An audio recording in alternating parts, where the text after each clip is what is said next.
Good morning, students. I am Renu Kamal, Science Mistress, Government Senior Secondary Smart School, Lambapin, District, Jalandhar.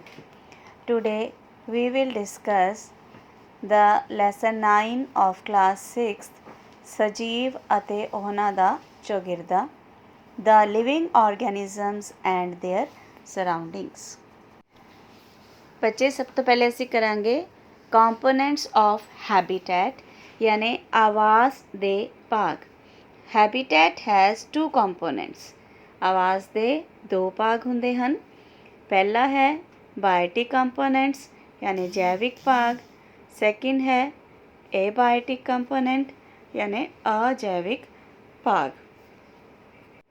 Biotic components यानी जैविक भाग जिहड़ा हुंदा है the living things like plants, animals, human beings and microorganisms form the biotic components यानी किसी आवास विच सजीव वस्तुआं जिवें पौधे, जानवर, मनुख ਅਤੇ सूक्ष्म जीव वातावरण ਦੇ जैविक भाग ਹਨ।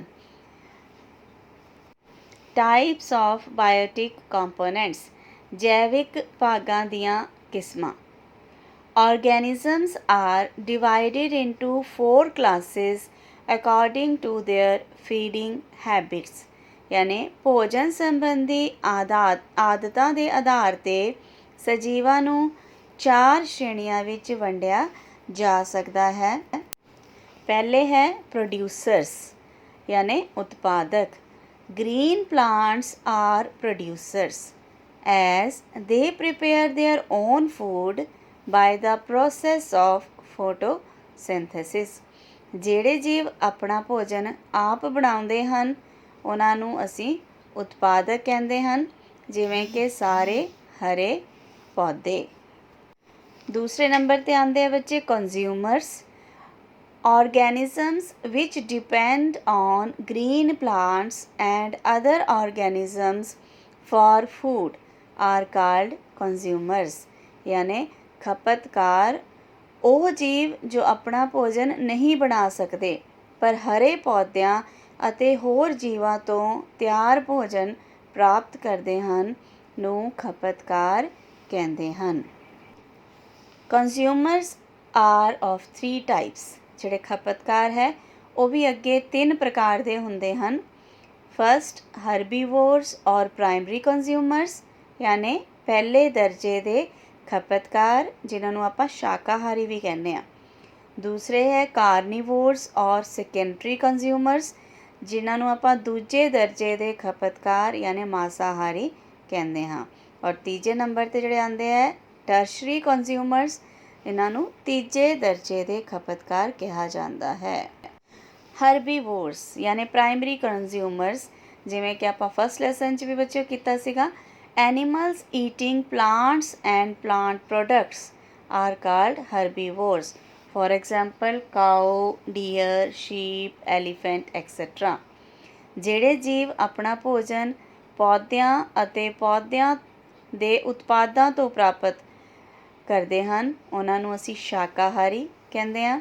ਉਦਾਹਰਨ ਵਜੋਂ ਗਾਂ, ਹਿਰਨ, ਭੇਡ, ਹਾਥੀ ਆਦਿ। ਕਾਰਨੀਵੋਰਸ ਯਾਨੀ ਸੈਕੰਡਰੀ ਕੰਜ਼ਿਊਮਰਸ।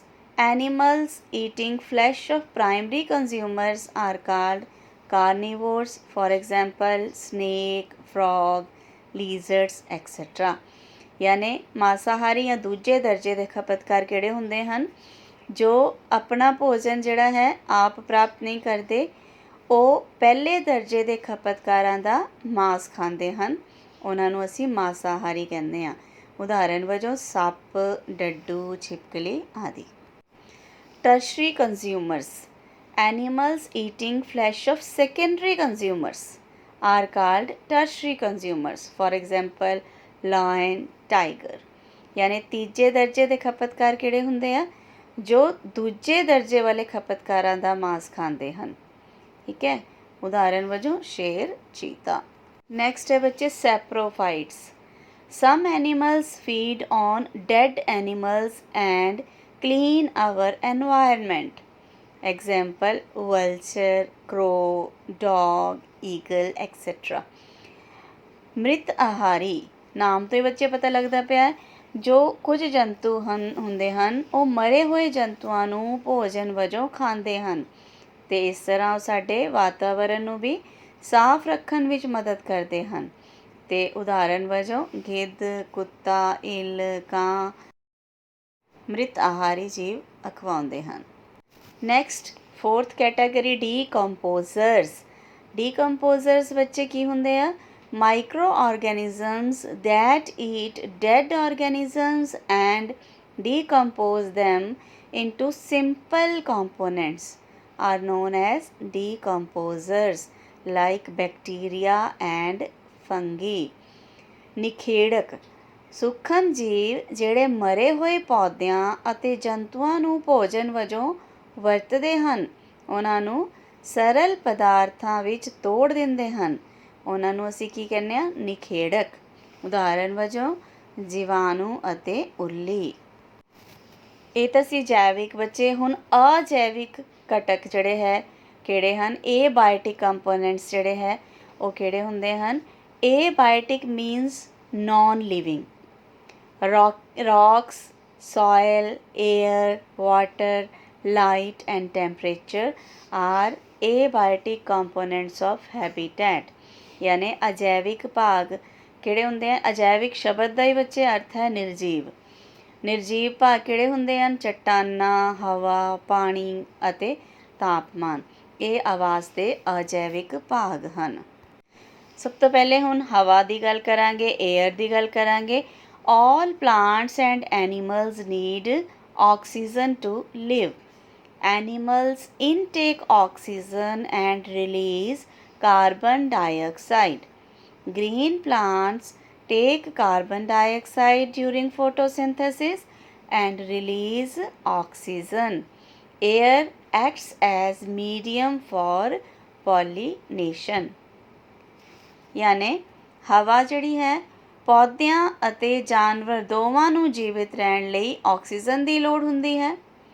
ਜੰਤੂ ਆਕਸੀਜਨ ਨੂੰ ਅੰਦਰ ਲੈ ਕੇ ਜਾਂਦੇ ਹਨ ਅਤੇ ਛੱਡਦੇ ਕੀ ਹੈ? Carbon dioxide gas. ਠੀਕ ਹੈ।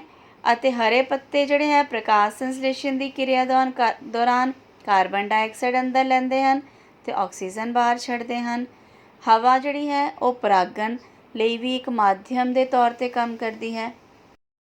Soil. Air, water and living organisms are present in soil. Plants get minerals and water from the soil.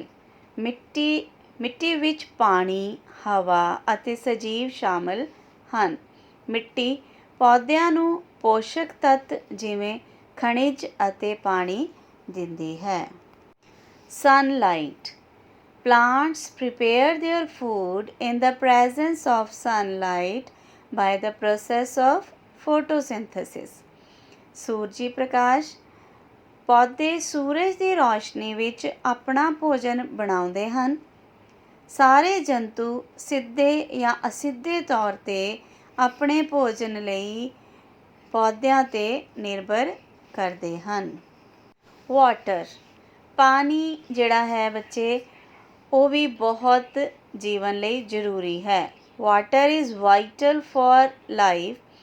It is present in large amount in plants and animals. ਪਾਣੀ ਜੀਵਨ ਲਈ ਬਹੁਤ ਜ਼ਰੂਰੀ ਹੈ। ਸਾਰੇ ਪੌਦਿਆਂ ਅਤੇ ਜੰਤੂਆਂ ਦੇ ਸਰੀਰ ਵਿੱਚ ਬਹੁਤ ਜ਼ਿਆਦਾ ਮਾਤਰਾ ਵਿੱਚ ਕੀ ਹੁੰਦਾ ਹੈ? ਪਾਣੀ। ਟੈਂਪਰੇਚਰ।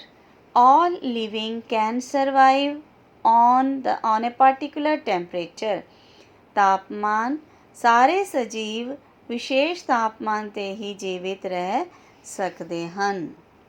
ਸੋ ਬੱਚੇ ਅੱਜ ਜਿਹੜੇ ਅਸੀਂ ਬਾਇਓਟਿਕ ਐਂਡ ਨੋਨ ਬਾਇਓਟਿਕ ਜਾਂ ਏਬਾਇਓਟਿਕ ਕੰਪੋਨੈਂਟਸ ਦੇ ਬਾਰੇ ਸਮਝਿਆ, ਸਿੱਖਿਆ। ਮੈਨੂੰ ਆਸ ਹੈ ਕਿ ਤੁਹਾਨੂੰ ਬਹੁਤ ਚੰਗੀ ਤਰ੍ਹਾਂ ਸਮਝ ਆ ਗਿਆ ਹੋਵੇਗਾ। So thank you.